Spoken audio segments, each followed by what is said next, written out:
राम राम भाई सारा ने और महादेव प्रतिबंध सरिता के एक और नया अध्याय में आपका स्वागत है भाई। तो भाई हम चर्चा कर रहे थे कि पहले भी हमने करा कि अपना जो मन है ना वो एक दिशा में रखना है हमेशा, जो जीवन का असली लक्ष्य है। और जीवन का असली लक्ष्य क्या है कि उस परम पिता परमेश्वर को जानना है और उसे प्राप्त करना है। ये मनुष्य जन्म बहुत ज़्यादा दुर्लभ है, ये इतनी आसानी से ना मिलता। इस आपको हम एक कहानी के द्वारा भी समझाऊंगे आज कि हमने क्या करना है और क्या नहीं करना है। तो कहानी इस प्रकार है भाई। एक किसान था, किसी गांव में किसान रहा करता। उसका मित्र है, उससे मिलने के लिए आता है। तो वो किसान खेत में जा रहा था, घर पर उसकी धर्मपत्नी थी। वो उसका नाम लेकर आवाज़ लगाता है कि भाई रामधन। तो वो पत्नी बाहर आती है, वो बोलती है कि वो तो खेत में गया है, आप बैठो, तब तक चाय पानी पियो, मैं किसी को भेज के बुलवा देती हूँ। तो वो प्रतीक्षा करने बैठ जाता घर पे, और उसकी पत्नी बच्चे को भेज कर बोलती है कि जा अपने पिताजी को खेत से बुला ले, उसका मित्र आया है। तो वो खेत में उसको बुलाने के लिए चला जाता है। तो थोड़ी देर बाद भाई, आधा घंटे बाद वो किसान आता है, और उसके साथ में कुत्ता भी था, किसान का पालतू कुत्ता। तो किसान आके बोल वाला बैठ जाता है कि भाई क्या हाल है चाल है, एक दूसरे का पूछते हैं, मित्र जैसे दोस्त पूछते हैं। लेकिन कुत्ता आप रहा था बिल्कुल बुरी तरीके से। तो उसका मित्र ने बोला भाई थारा खेत कितनी दूर है। किसान ने बोला भाई ज़्यादा दूर तो ना है, थोड़ी दूर है।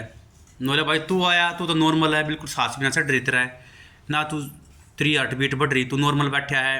ये कुत्ता बुरी तरीके से आप रहा है, तो इसका मतलब तेरा खेत दूर है। बोला भाई खेत दूर कौन है, ये कुत्ता अपनी आदत मजबूर है, मैं तो सीधा आया हूँ खेत में तय।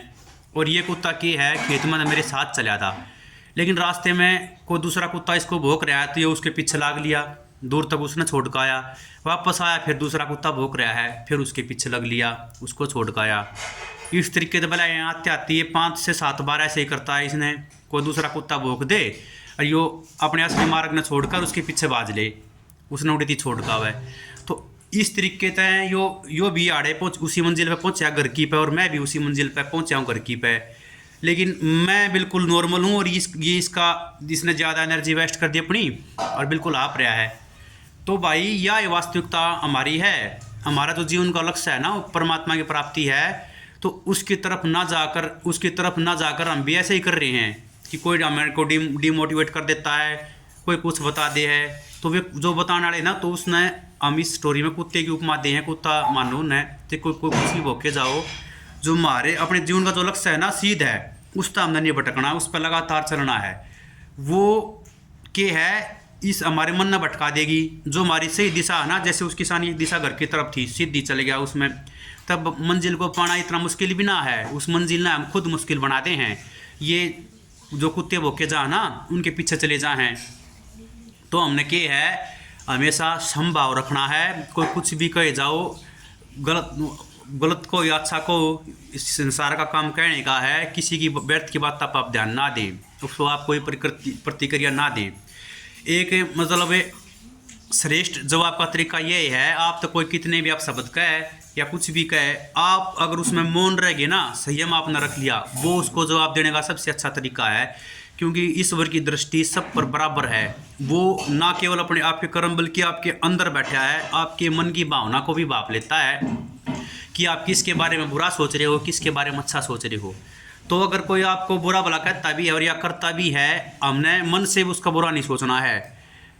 इस चीज़ का हमेशा अपना ध्यान रखना है। आपकी मन की स्थिति हमेशा एक जैसी बनाए रखें, और उसको केवल परमात्मा में ही लगाए रखें। बार बार प्रयत्न के द्वारा इस संसार से उसको हटा के उस परमपिता परमेश्वर ने, जिसने सारा जगत बनाया है, वही चराचर का स्वामी है, वही कण कण में व्याप्त है। सब में ईश्वर के दर्शन करें, और उसी दिशा में आप निरंतर जो आपका कर्म दिया है परमात्मा ने, वो करते हुए बढ़ते जाएं। तो भाई आज की जो ये अध्याय था, इसका निष्कर्ष ये निकला है कि व्यर्थ में कोई कुछ बताता है, कोई कुछ बताता है, उससे हमने बचना है। इसलिए हमने इस स्टोरी में एक कुत्ते की उपमा देकर समझाया है। कोई मतलब कोई तरीका बताता है, कोई तरीका बताता है परमात्मा को पाने का भी। ये आजकल सोशल मीडिया पे धर्म गुरुओं की संख्या ही बढ़ती जा रही है, कोई कुछ। लेकिन भाई उसको पाने का कोई तरीका ना है, केवल एक ही तरीका है कि मन से उसका निरंतर स्मरण करना है, और कोई विधि नहीं है, कोई तरीका नहीं है। इस चीज़ का हमने विशेष ध्यान रखना है। तो भाई आज के अध्याय में इतना ही।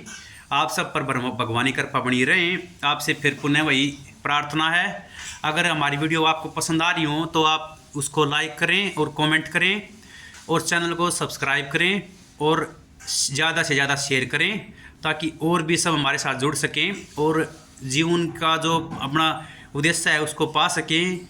और सर्वांगीण विकास के बारे में यहाँ बात करी जाती है, स्वास्थ्य के बारे में भी और आध्यात्मिक उन्नति के बारे में भी। भाई राम राम भाई, एक और नए अध्याय में आपसे मिलते हैं फिर। जय श्री राम, हर हर महादेव सबको भाई।